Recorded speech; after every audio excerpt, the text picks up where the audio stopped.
Harry Potter and the Philosopher's Stone, Chapter 17, The Man with Two Faces. It was Quirrell. "You!" gasped Harry. Quirrell smiled. His face wasn't twitching at all. "Me," he said calmly. "I wondered whether I'd be meeting you here, Potter. But I thought Snape... Severus?" Quirrell laughed, and it wasn't his usual quivering treble either, but cold and sharp. "Yes, Severus does seem the type, doesn't he? So useful to have him swooping around like an overgrown bat. Next to him, who would suspect poor stuttering Professor Quirrell?" Harry couldn't take it in. This couldn't be true. It couldn't. "But Snape tried to kill me." No. I tried to kill you. Your friend Miss Granger accidentally knocked me over as she rushed to set fire to Snape at that Quidditch match. She broke my eye contact with you. Another few seconds and I'd have got you off that broom.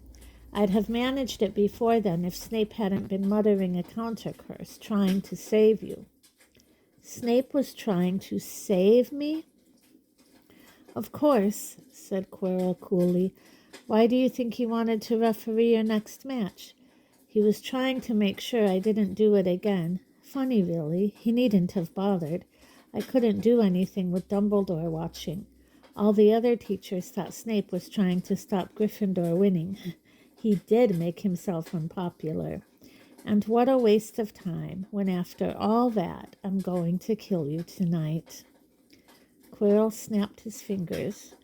Ropes sprang out of thin air and wrapped themselves tightly around Harry. "You're too nosy to live, Potter. Scurrying around the school at Halloween like that.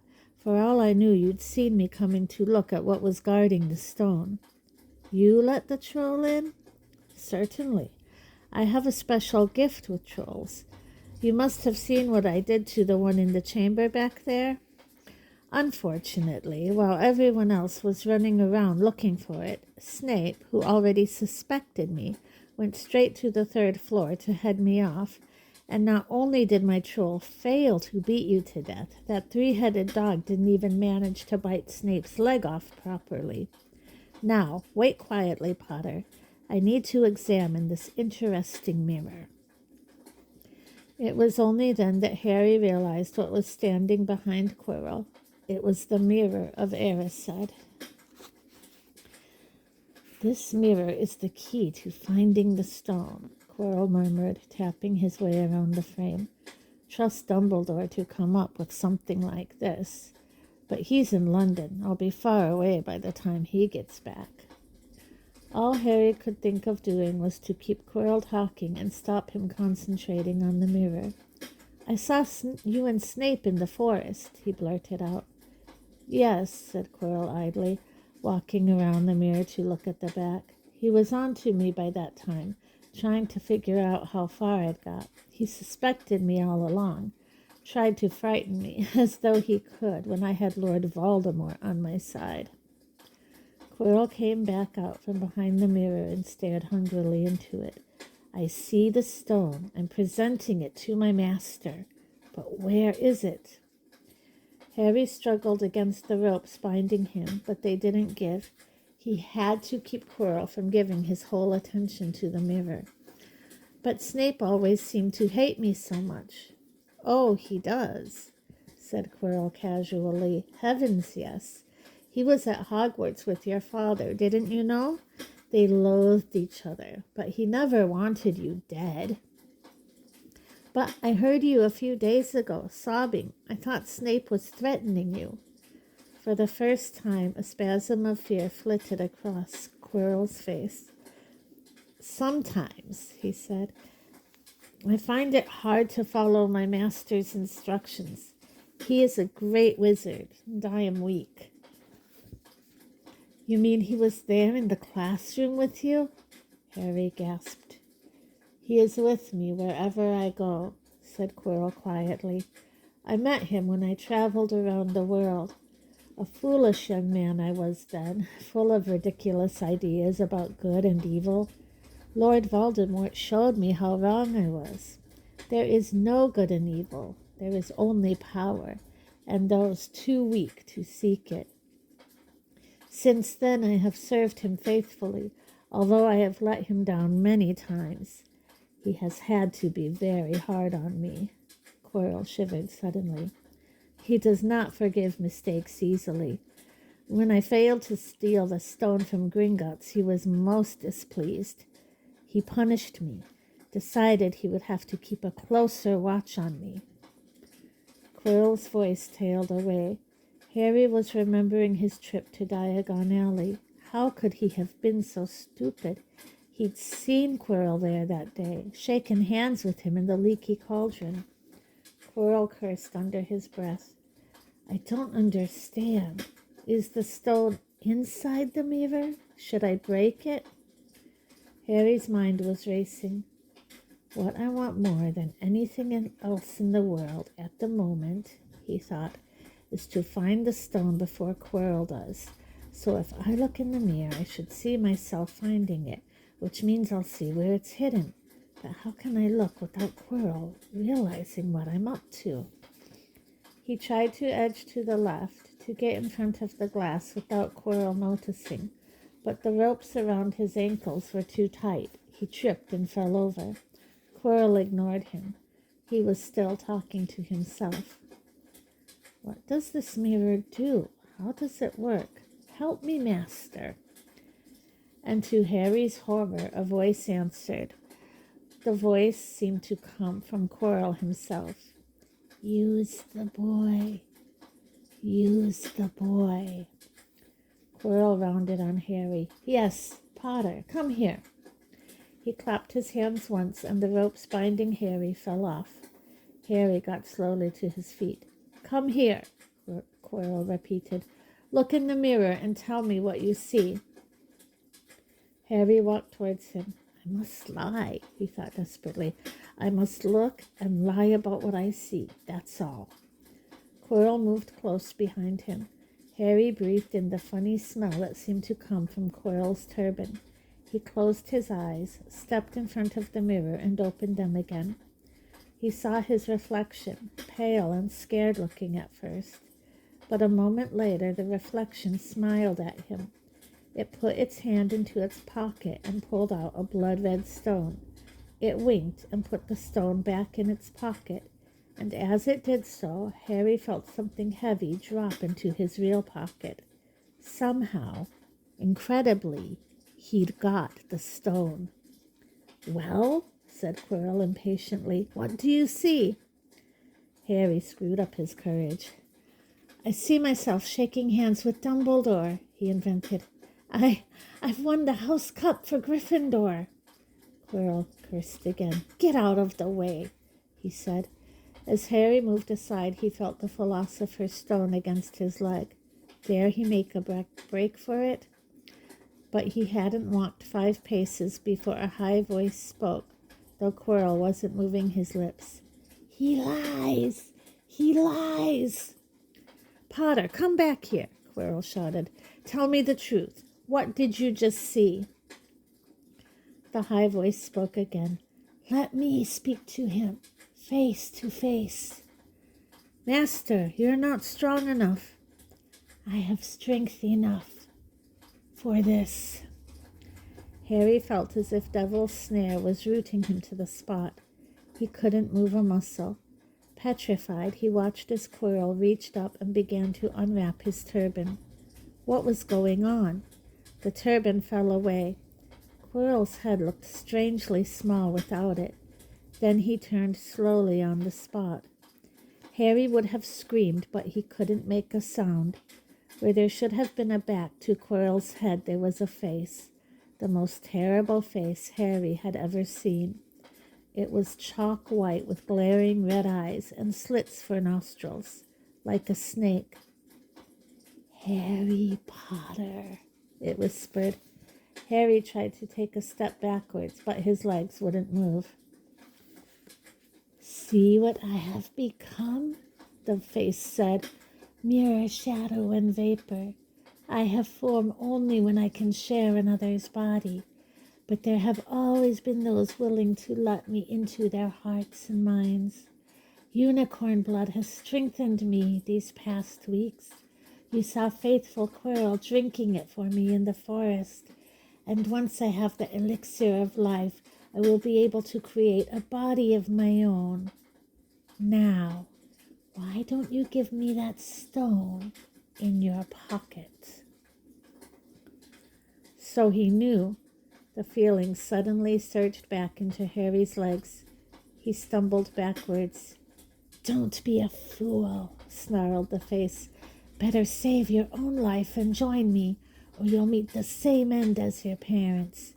They died, begging me for mercy. Liar! Harry shouted suddenly. Quirrell was walking backwards at him so that Voldemort could still see him. The evil face was now smiling. How touching, it hissed. I always value bravery. Yes, boy, your parents were brave. I killed your father first, and he put up a courageous fight. But your mother needn't have died. She was trying to protect you. Now give me the stone, unless you want her to have died in vain. Never! Harry sprang toward the flame door, but Voldemort screamed, Seize him! And next second, Harry felt Quirrell's hand close on his wrist. At once, a needle-sharp pain seared across Harry's scar. His head felt as though it was about to split in two. He yelled, struggling with all his might, and to his surprise, Quirrell let go of him. The pain in his head lessened. He looked around wildly to see where Quirrell had gone, and saw him hunched in pain, looking at his fingers. They were blistering before his eyes. Seize him! Seize him! Shrieked Voldemort again, and Quirrell lunged, knocking Harry clean off his feet, landing on top of him, both hands around Harry's neck. Harry's scar was almost blinding him with pain, yet he could see Quirrell howling in agony. Master, I cannot hold him! My hands! My hands! And Quirrell, though pinning Harry to the ground with his knees, let go of his neck and stared, bewildered, at his own palms. Harry could see they looked burnt, raw, red and shiny. Then kill him, fool, and be done! Shrieked Voldemort. Quirrell raised his hand to perform a deadly curse, but Harry, by instinct, reached up and grabbed Quirrell's face. Ah! Quirrell rolled off him, his face blistering too, and then Harry knew. Quirrell couldn't touch his bare skin, not without suffering terrible pain. His only chance was to keep hold of Quirrell, keep him in enough pain to stop him doing a curse. Harry jumped to his feet, caught Quirrell by the arm, and hung on as tight as he could. Quirrell screamed and tried to throw Harry off. The pain in Harry's head was building. He couldn't see. He could only hear Quirrell's terrible shrieks and Voldemort's yells of, Kill him! Kill him! And other voices, maybe in Harry's own head, crying, Harry! Harry! He felt Quirrell's arm wrenched from his grasp, knew all was lost, and fell into blackness. Down, down, down. Something gold was glinting just above him. The snitch! He tried to catch it, but his arms were too heavy. He blinked. It wasn't the snitch at all. It was a pair of glasses. How strange. He blinked again. The smiling face of Albus Dumbledore swam into view above him. Good afternoon, Harry, said Dumbledore. Harry stared at him. Then he remembered. Sir, the stone! It was Quirrell! He's got the stone! Sir, quick! Calm yourself, dear boy. You are a little behind the times, said Dumbledore. Quirrell does not have the stone. Then who does? Sir, Harry, please relax, or Madame Pomfrey will have me thrown out. Harry swallowed and looked around him. He realized he must be in the hospital wing. He was lying in a bed with white linen sheets, and next to him was a table piled high with what looked like half the sweet shop. Tokens from your friends and admirers, said Dumbledore, beaming. What happened down in the dungeons between you and Professor Quirrell is a complete secret, so naturally the whole school knows. I believe your friends Messrs. Fred and George Weasley were responsible for trying to send you a lavatory seat. No doubt they thought it would amuse you. Madame Pomfrey, however, felt it might not be very hygienic and confiscated it. How long have I been in here? 3 days. Mr. Ronald Weasley and Miss Granger will be most relieved you have come round. They have been extremely worried. But, sir, the stone. I see you are not to be distracted. Very well, the stone. Professor Quirrell did not manage to take it from you. I arrived in time to prevent that, although you were doing very well on your own, I must say. You got there? You got Hermione's owl? We must have crossed in midair. No sooner had I reached London than it became clear to me that the place I should be was the one I had just left. I arrived just in time to pull Quirrell off you. It was you! I feared I might be too late. You nearly were. I couldn't have kept him off the stone much longer. Not the stone, boy, you. The effort involved nearly killed you. For one terrible moment there I was afraid it had. As for the stone, it has been destroyed. Destroyed? Said Harry blankly. But your friend, Nicholas Flamel. Oh, you know about Nicholas, said Dumbledore, sounding quite delighted. You did do the thing properly, didn't you? Well, Nicholas and I have had a little chat and agreed it's all for the best. But that means he and his wife will die, won't they? They have enough elixir stored to set their affairs in order. And then, yes, they will die. Dumbledore smiled at the look of amazement on Harry's face. To one as young as you, I'm sure it seems incredible. But to Nicholas and Perennial, it really is like going to bed after a very, very long day. After all, to the well-organized mind, death is but the next great adventure. You know, the stone was really not such a wonderful thing. As much money and life as you could want, the two things most human beings would choose above all. The trouble is, humans do have a knack of choosing precisely those things which are worst for them. Harry lay there, lost for words. Dumbledore hummed a little and smiled at the ceiling. Sir, said Harry, I've been thinking, sir, even if the stone's gone, you know who. Call him Voldemort, Harry. Always use the proper name for things. Fear of a name increases fear of the thing itself. Yes, sir. Well, Voldemort's going to try other ways of coming back, isn't he? He hasn't gone, has he? No, Harry, he is not. He is still out there somewhere, perhaps looking for another body to share. Not being truly alive, he cannot be killed. He left Quirrell to die. He shows just as little mercy to his followers as his enemies. Nevertheless, Harry, while you may only have delayed his return to power, it will merely take someone else who is prepared to fight what seems a losing battle next time. And if he is delayed again and again, why, he may never return to power. Harry nodded, but stopped quickly, because it made his head hurt. Then he said, Sir, there are some other things I'd like to know, if you can tell me. Things I want to know the truth about. The truth, Dumbledore sighed.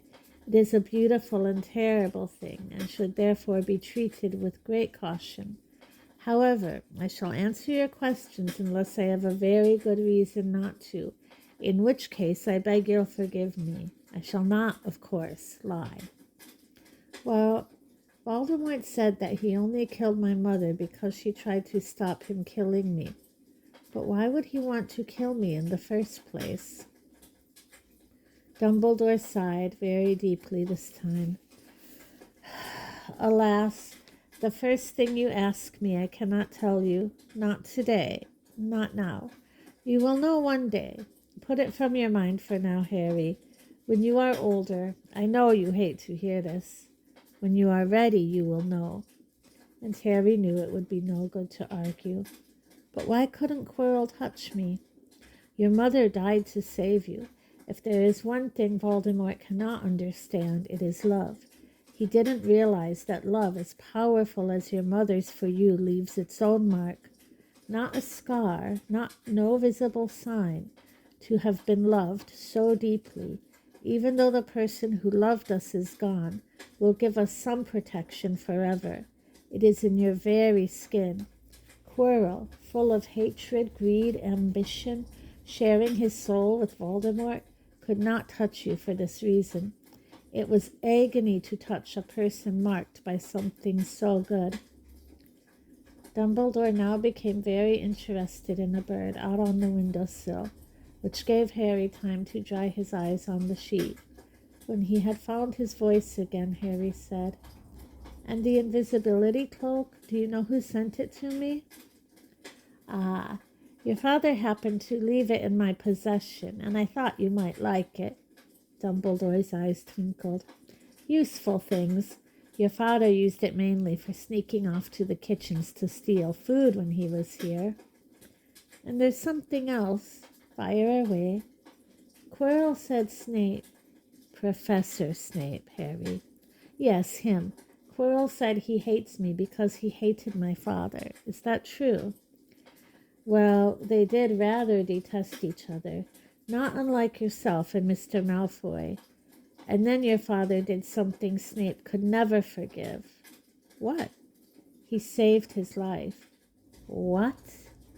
"Yes," said Dumbledore dreamily. "Funny the way people's minds work, isn't it? Professor Snape couldn't bear being in your father's debt. I do believe he worked so hard to protect you this year because he felt that would make him and your father quits. Then he could go back to hating your father's memory in peace." Harry tried to understand this, but it made his head pound, so he stopped. "And, sir, there's one more thing." "Just the one?" "How did I get the stone out of the mirror?" "Ah, now, I'm glad you asked me that. It was one of my more brilliant ideas, and between you and me, that's saying something. You see, only one who wanted to find the stone, find it, but not use it, would be able to get it. Otherwise, they'd just see themselves making gold or drinking elixir of life. My brain surprises even me sometimes. Now, enough questions. I suggest you make a start on these sweets. Ah, Bertie Bott's every flavor beans. I was unfortunate enough in my youth to come across a vomit-flavored one, and since then I'm afraid I've rather lost my liking for them. But I think I'll be safe with a nice toffee, don't you?"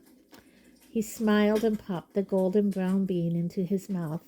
Then he choked and said, "Alas, earwax." Madame Pomfrey, the matron, was a nice woman, but very strict. "Just 5 minutes," Harry pleaded. "Absolutely not." "You let Professor Dumbledore in." "Well, of course, that was the headmaster. Quite different. You need rest." "I am resting. Look, lying down and everything." "Oh, go on, Madame Pomfrey." "Oh, very well," she said, "but 5 minutes only." And she let Ron and Hermione in. "Harry!" Hermione looked ready to fling her arms around him again, but Harry was glad she held herself in, as his head was still very sore.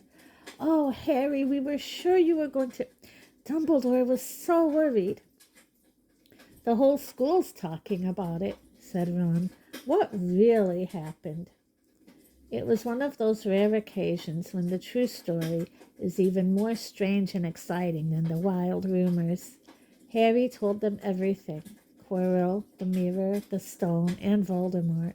Ron and Hermione were a very good audience. They gasped in all the right places, and when Harry told them what was under Quirrell's turban, Hermione screamed out loud. "So the stone's gone," said Ron finally. "Flamel's just going to die?" "That's what I said, but Dumbledore thinks that, what was it? To the well-organized mind, death is but the next great adventure." "I always said he was off his rocker," said Ron, looking quite impressed at how mad his hero was. "So what happened to you two?" said Harry. "Well, I got back all right," said Hermione. "I brought Ron round. That took a while, and we were dashing up to the Owlry to contact Dumbledore when we met him in the entrance hall. He already knew. He just said, 'Harry's gone after him, hasn't he?' and turtled off to the 3rd floor." "Do you think he meant you to do it?" said Ron. "Sending you your father's cloak and everything?" "Well," Hermione exploded, "if he did, I mean to say, that's terrible. You could have been killed." "No, it isn't," said Harry thoughtfully. "He's a funny man, Dumbledore. I think he sort of wanted to give me a chance.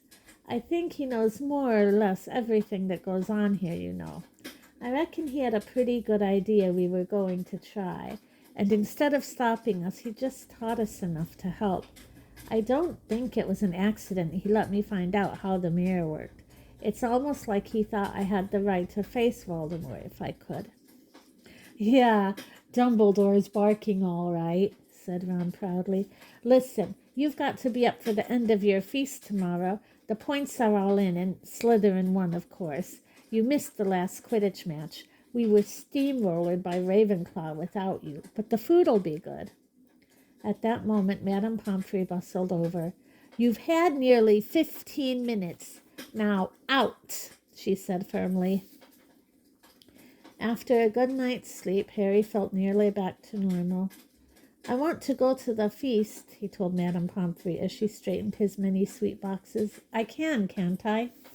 "Professor Dumbledore says you are to be allowed to go," she said sniffily, as though in her opinion Professor Dumbledore didn't realize how risky feasts could be.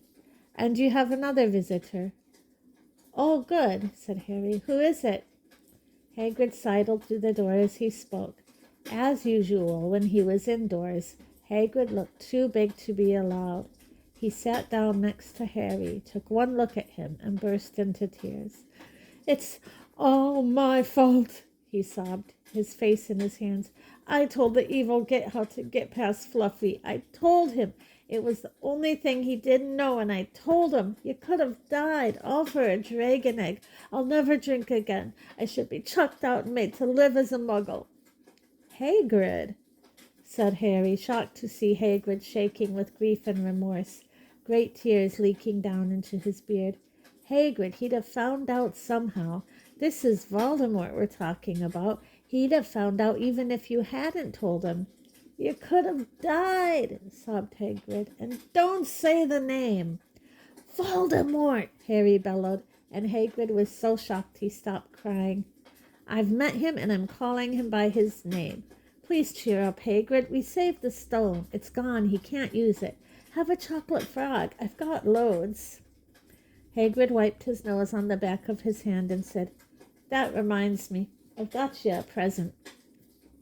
"It's not a stout sandwich, is it?" said Harry anxiously, and at last Hagrid gave a weak chuckle. "Nah, Dumbledore gave me the day off yesterday to fix it. Of course, he should have sacked me instead. Anyway, got you this." It seemed to be a handsome leather-covered book.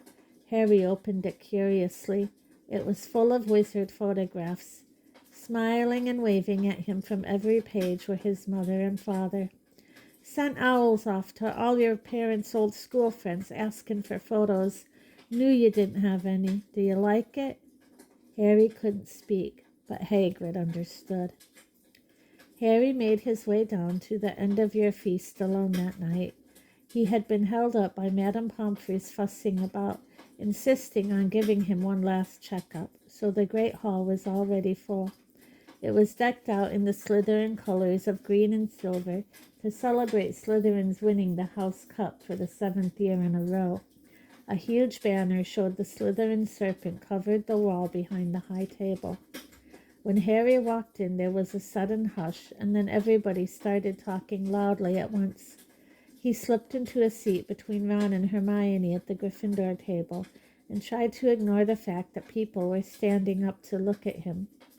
Fortunately, Dumbledore arrived moments later. The babble died away. "Another year gone," Dumbledore said cheerfully, "and I must trouble you with an old man's wheezing waffle before we sink our teeth into our delicious feast. What a year it has been. Hopefully your heads are all a little fuller than they were. You have the whole summer ahead to get them nice and empty before next year starts. Now, as I understand it, the House Cup here needs awarding, and the points stand thus. In fourth place, Gryffindor with 312 points. In third, Hufflepuff with 352. Ravenclaw have 467, and Slytherin 472. A storm of cheering and stamping broke out from the Slytherin table. Harry could see Draco Malfoy banging his goblet on the table. It was a sickening sight. Yes, well done, Slytherin, said Dumbledore. However, recent events must be taken into account. The room went very still. The Slytherin smiles faded a little. Ahem, said Dumbledore. I have a few last-minute points to dish out. Let me see. Yes. First, to Mr. Ronald Weasley. Ron went purple in the face. He looked like a radish with bad sunburn. For the best played game of chess Hogwarts has seen in many years, I award Gryffindor House 50 points. Gryffindor cheers nearly raised the bewitched ceiling. The stars overhead seemed to quiver.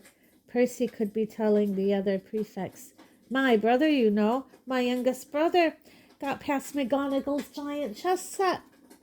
At last there was silence again. Second, to Miss Hermione Granger, for the use of cool logic in the face of fire, I award Gryffindor House 50 points. Hermione buried her face in her arms. Harry strongly suspected she had burst into tears. Gryffindors up and down the table were beside themselves. They were 100 points up. Third, to Mr. Harry Potter, said Dumbledore.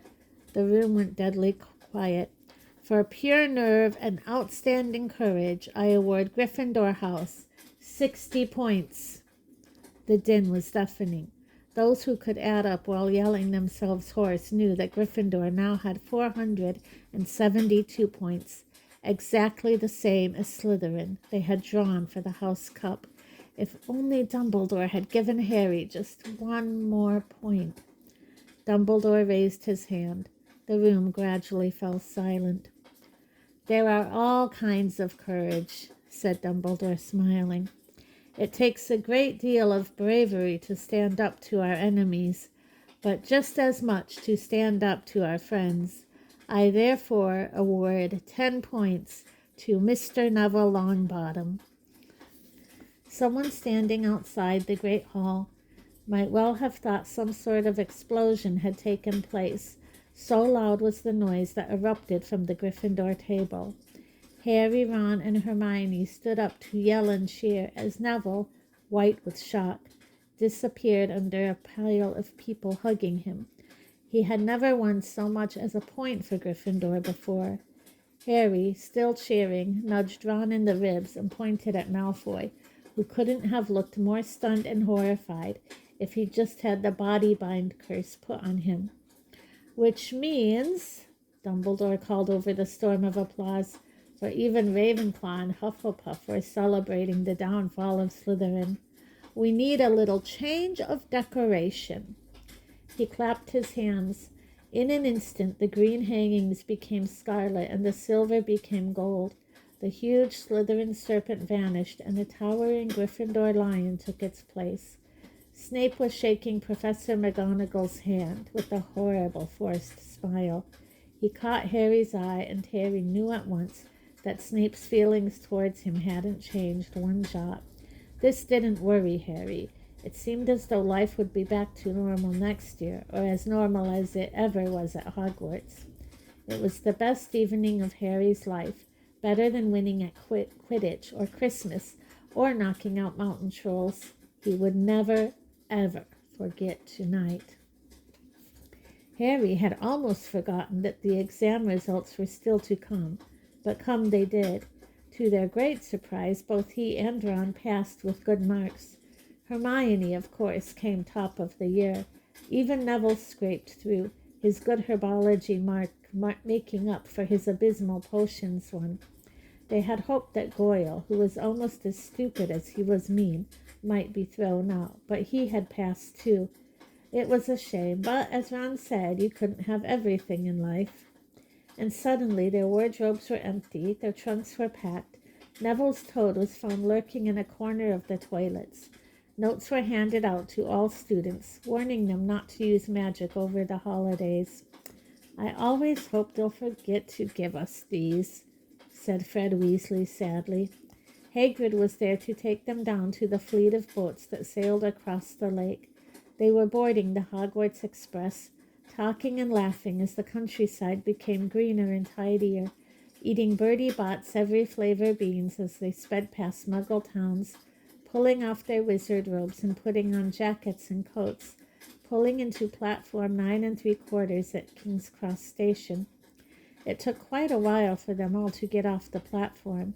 A weazened old guard was up by the ticket barrier, letting them go through the gate in 2s and 3s so they didn't attract attention by all bursting out of a solid wall at once and alarming the Muggles.